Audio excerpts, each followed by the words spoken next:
we find that these prayers were designed to invoke spiritual, healing, and powerful forces of the conscious universe. What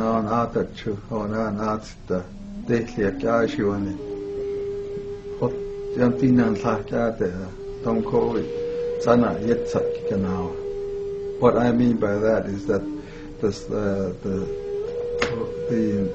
during the night time, the night priesthood, including the female, they come, and also that I'm talking about the priesthood of the universe.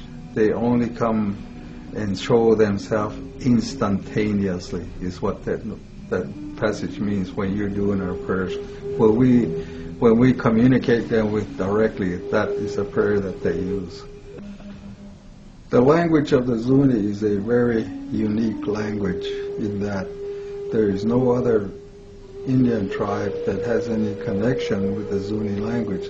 The Zuni is a standalone language system that's determined by the people that study the languages and trying to connect it with other Indian tribes, say like the Hopi or the existing Pueblo tribes around Albuquerque, New Mexico, and even clear down to the Azteco Inca tribes.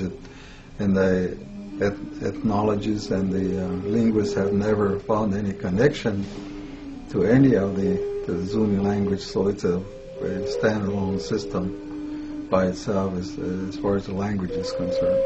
Do all ancient dialects go back to the same source, the sounds of nature and the sounds of the universe itself? Well, Pleiades, what took me some time to understand is that in the prayer system, they talk about all the different directions. Not only is it the internal part of the earth, the different directions, the 6 directions of the earth, boundaries, the up and down, the east and west, and north and south, and so on. And in the when they start talking, giving prayer to those people that are in the upper world, it starts out with what the Zunis refer to as the rock roof, and they're referred to as priests or gods. The rock roof.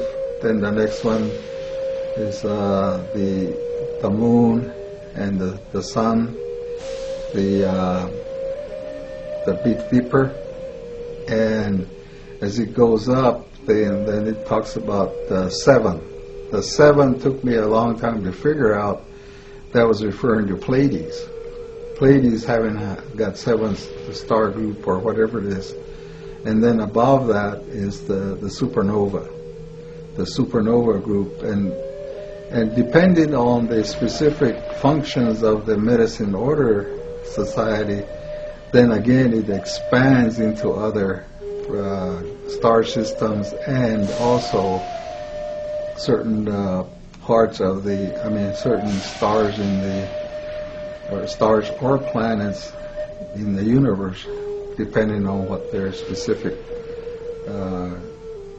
order is, or their medicine group is, and those are kept pretty well secret among those societies. In Zuni, even though the medicine orders are the same, the specific groups have their own references, and sometimes we don't know what the other society references are. But in the case of Pleiades, it's very specific. That's incredible. So you're saying the elders could talk to gods or goddesses from different star systems? Yes. The ancient Hebrew name of God is a name that cannot be uttered or heard by the human ear because it has no vowels to move air through it. The name literally cannot be uttered or heard by the human ear unless vowels are introduced to it. The phonetics of the letters YH, WH produce a sound so low in frequency it cannot be heard.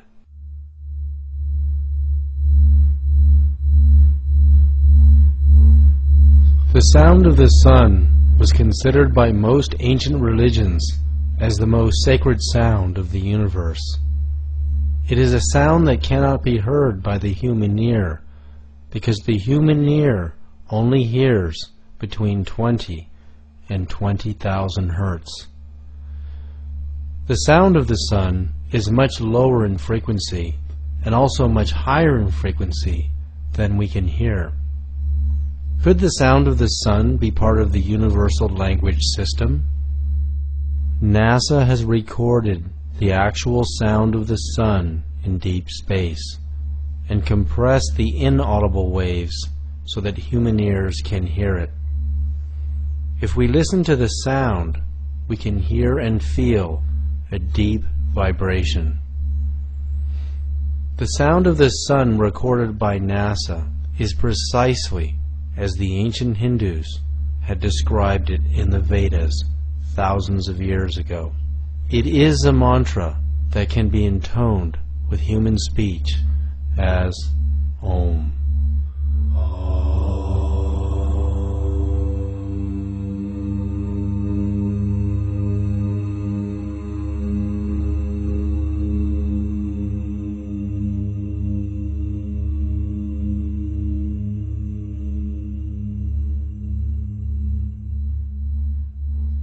In the 6th century BC, Pythagoras also heard the sound of the sun and described it as a deep resonant hum with higher frequencies blended into it.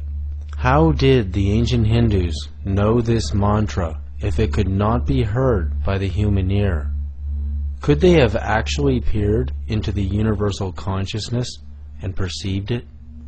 As human language and the language of nature cannot travel faster than the speed of sound as a sound wave, language as information can travel at the speed of light and beyond by entangling itself on more subtle energies. In the same way that we can send human voices or music on radio waves at the speed of light, we can send our own dialogue, personal energy signature, and information through our own biophoton light emissions at the speed of light.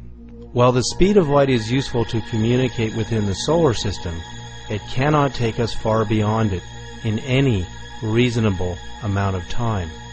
In this way, biophoton emissions are limited, while more subtle bioenergies are not.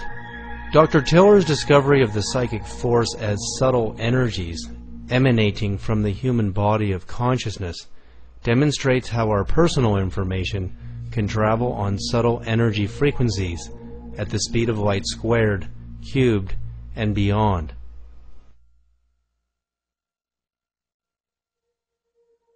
Okay, in my modeling, which I developed from a deep meditative state in the early 1970s, the model that eventually appeared to me, which I wrote down in my first psychoenergetic book, which I didn't publish for about 30 years, that was in 1997, and that was Science and Human Transformation, Subtle Energies, Intentionality, and Consciousness.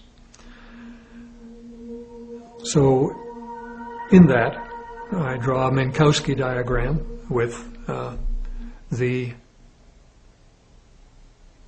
standard cone kind of thing, but there are several cones where the events occur inside the normal light cone of Minkowski is the coordinates of distance and time. The limitation of the walls on the cone is velocity of light, c. The next one, the limits, which is the magnetic information wave domain, is c squared. The next one, which is the emotion domain, is c cubed. And the next one, at the mind domain, c to the fourth. And beyond that, spirit. So, again, until you can make measurements, we will not be able to check these kinds of things. But they're internally self-consistent with a variety of stuff. And they give us a lot of hope and optimism that if we will ever get out of this box that orthodox science is stuck in, then they will have a marvelous, marvelous adventure in learning more about nature. Is the power of meditation so profound that we can expand our consciousness into the cosmos and perceive the actual sound of the sun and the universe. Now, one of the fascinating things about psychic phenomena is that they seem to travel much faster than light.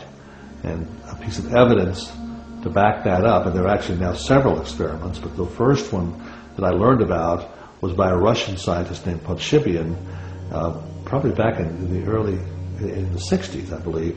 He was working with acupuncture and measuring the voltages on the acupoints on the body.